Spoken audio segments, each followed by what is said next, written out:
Hello world, and welcome to SFX0, Brofa Production, and next part, Sakura Succubus 5. So,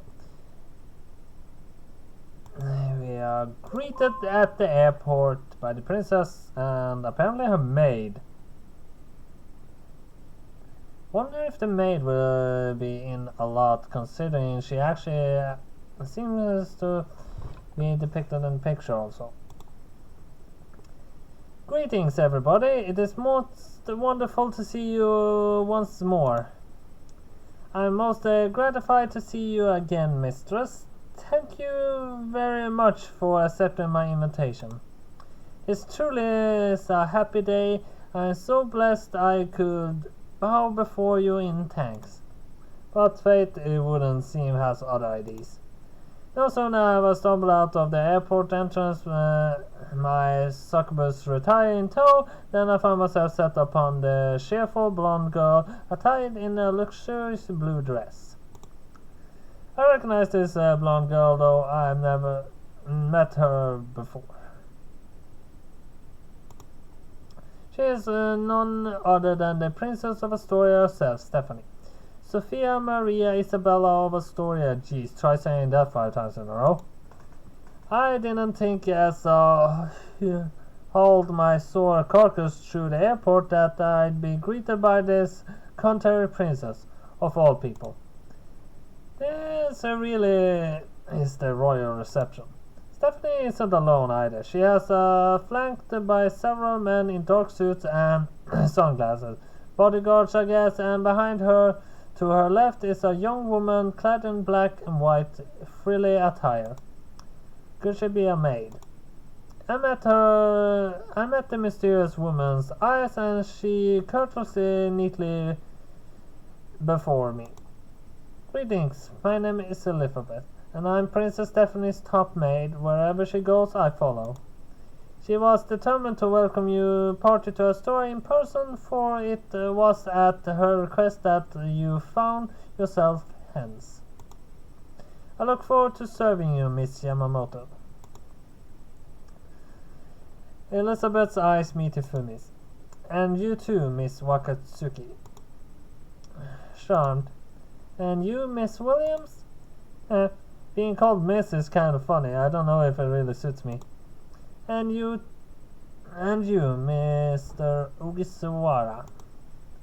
The way this maid speaks is awfully polite. I'm starting to feel like a royalty myself. She and Stephanie make for quite a pleasant pair, superimposed as they against the sunset sky. I wonder which of the two is the more attractive.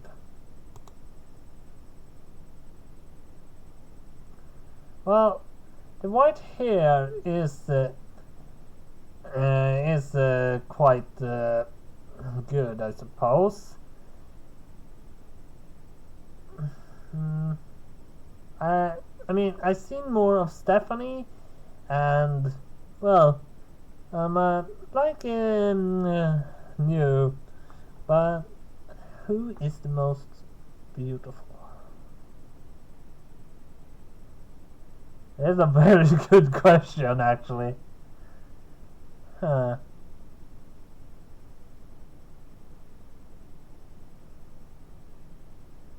do actually think Elizabeth is a little more beautiful in my tastes. Yeah, it's got to be Elizabeth. I mean, she's a maid. What's not to love?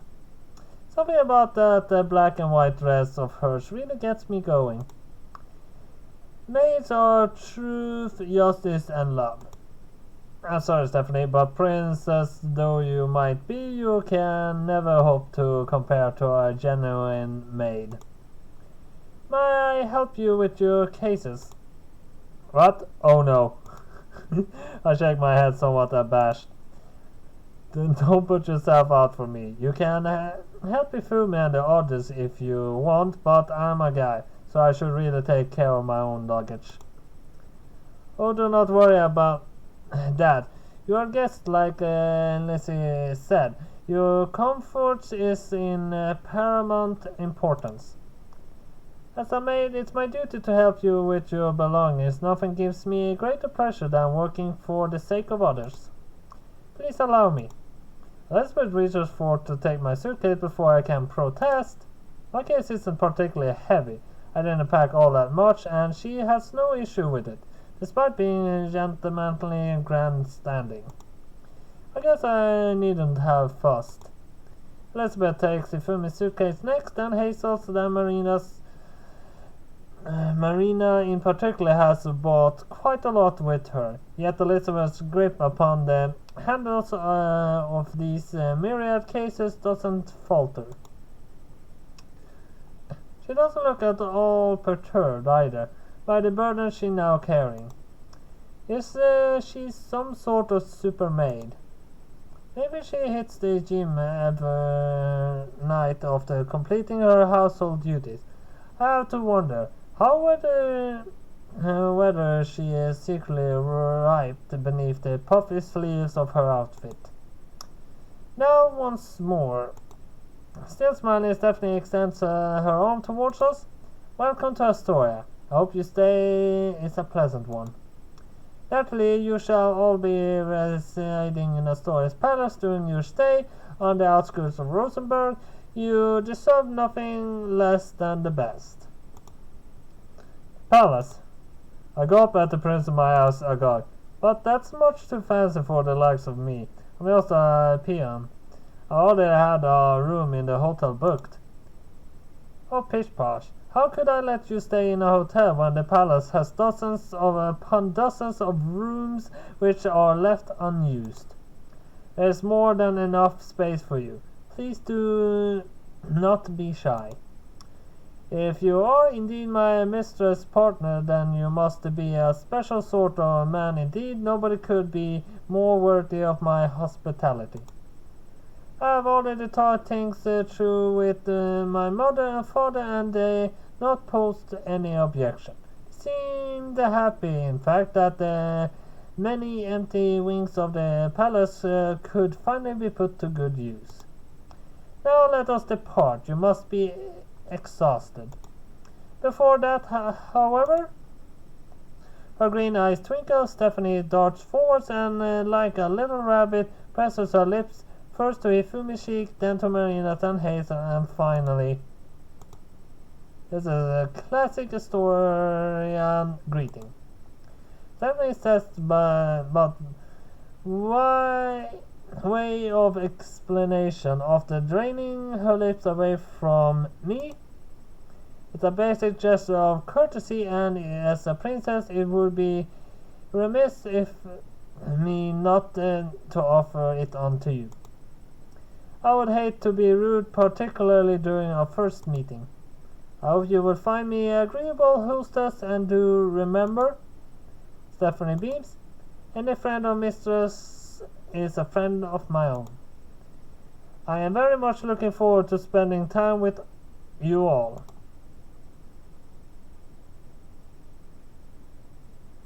The palace, as Stephanie said, isn't located too far away from Rosenberg. It's built in on the city outskirts, about an hour or so away from it proper. I ferried to the palace in style and luxury in a black limousine that must have cost an extortionate amount of money. I can't help but gasp as the car pulls up outside the palace walls at how grand and imposing of a building is. I looked up picture of the palace online before my trip to Astoria, so I had a pretty good proximity of its appearance. But seeing it in reality different from seeing it in grainy photos uploaded on the net. Astoria Palace is a grand building which looks like something straight from a fairy tale.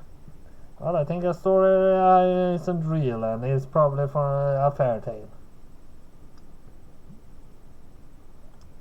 The palace entrance is supported by marble columns, and there's an impressive series of stone steps leading up to the vast front door. The palace is inlaid with windows, all decorated with window boxes full of verdant flowers.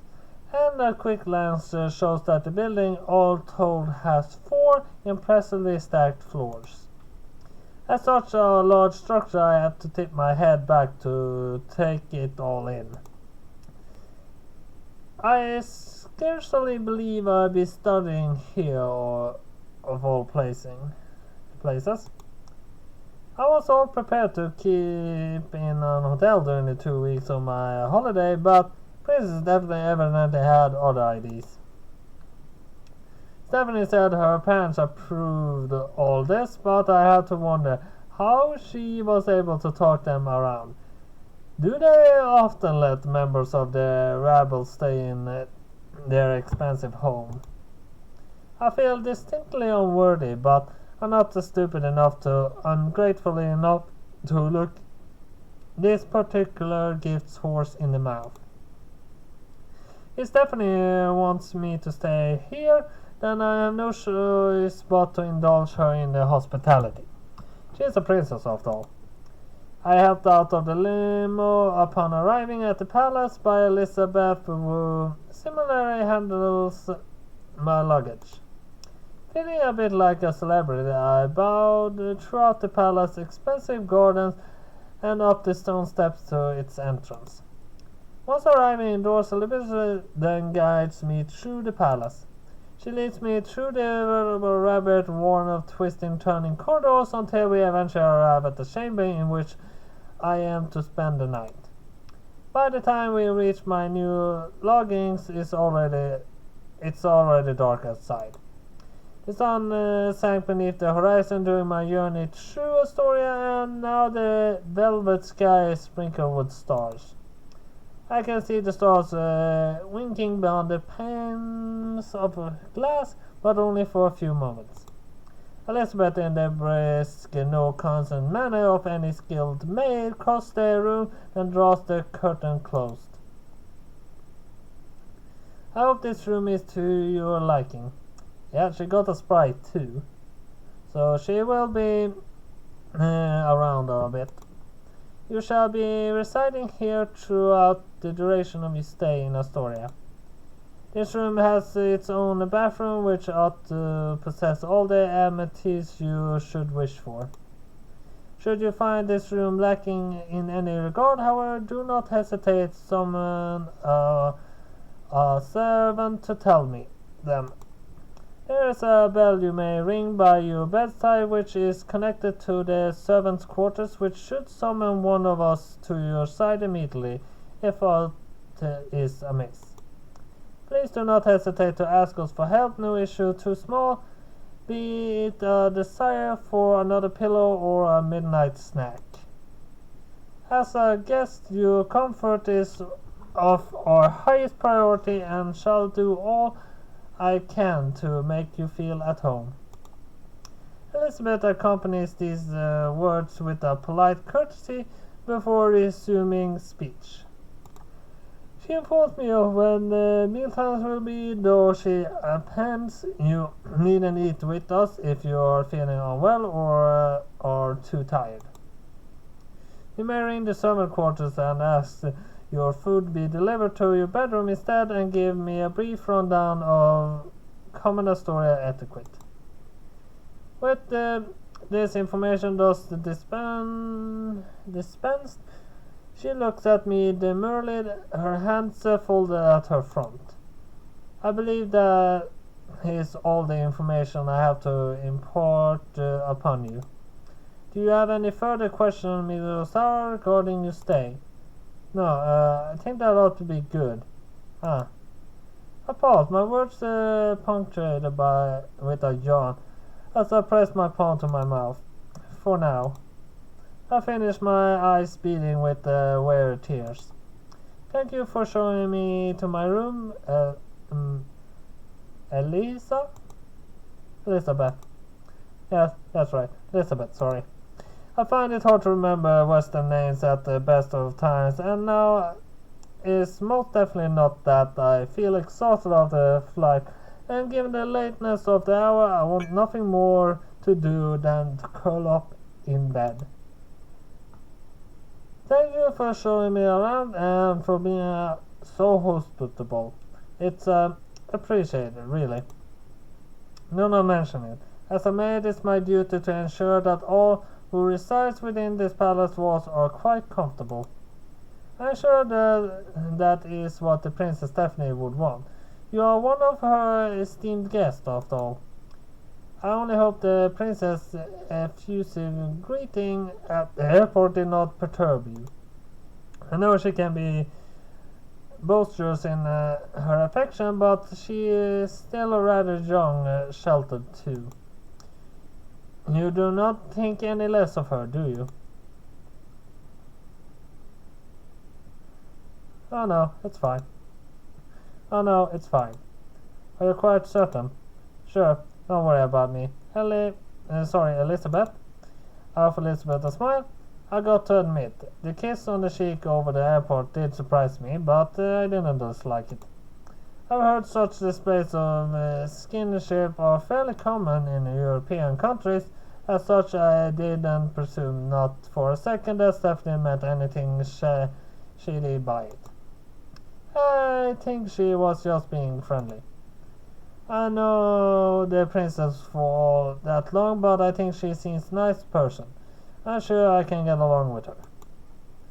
If I can be pally with the queen of the Succubus realm who say I can't befriend a blue-blooded princess of a small European nation like Astoria. Stephanie, for all her forwardness, isn't half as difficult to deal with as you. At least I don't think she'd be. Stephanie only kissed me upon the cheek when we met, while you went straight for my mouth. Now that's something that shall stay with me. I am very happy to hear that. Hope you will be able to spend time with her during your stay. I'm certain that she would enjoy your company. Now, Elizabeth glances over, no doubt taking in my sallow complexion and my flayaway hair. I believe a good night's rest is just what the doctor ordered. Shall I leave you be? If you wouldn't mind, I'm sorry, but again I am exhausted. I thought you might be. You have quite a busy day. Then if you'll excuse me. Elizabeth drops a neat courtesy, then turns on her heel. She exits my luxurious external bedchamber, then closes the door behind her with a thud. I listen to the sound of Elizabeth's heels. It isn't difficult for her to work in those, as they strike the marble floor until they fade altogether. Now I'm all alone. In Elizabeth's absence, I yawn once more and throw myself upon the bed. I can't remember the last time I felt this tired.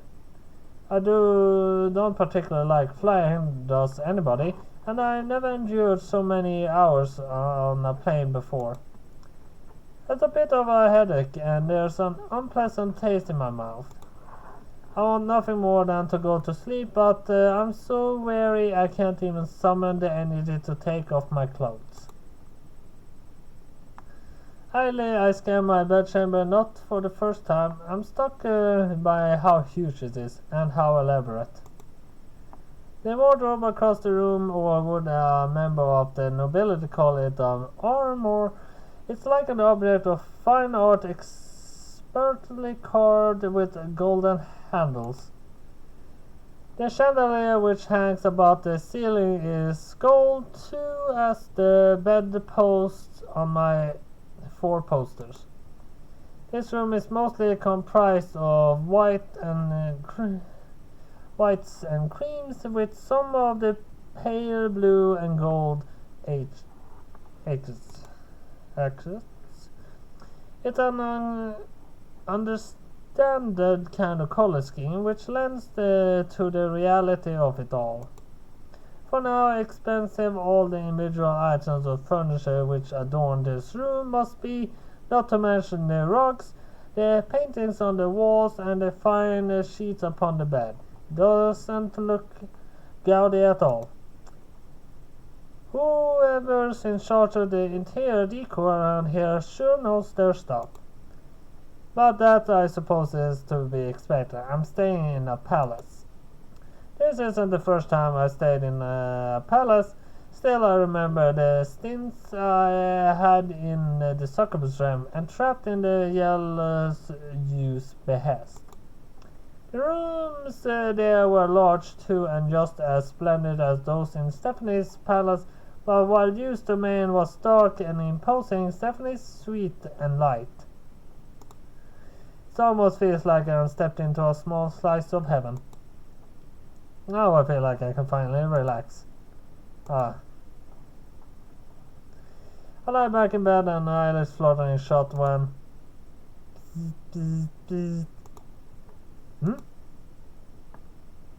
A shrill noise from the pocket makes me start. Somebody must be calling me, but who? Is it my mother? That's always a possibility, but it seems like more likely to be Ayu and or Cosmos. They were both pretty insistent, Ayu particularly, before I left. What time is it in Japan right now anyway? Would they just be waking up? Alright, calm down, I'm coming. I fish my phone out of my pocket and take a look who's calling, but to my surprise it's not any of my existing contacts. This number apparently is unknown. I guess it's not my mom after all, or Ayu or Cosmos for that matter. It is some kind of prank. Curious and curiouser. Incidentally, I answered the call and then... Well, I was fascinated knowing who it was. So, that does mean damage Sakura Succubus for now, so hit like and subscribe. See you next time. Bye bye!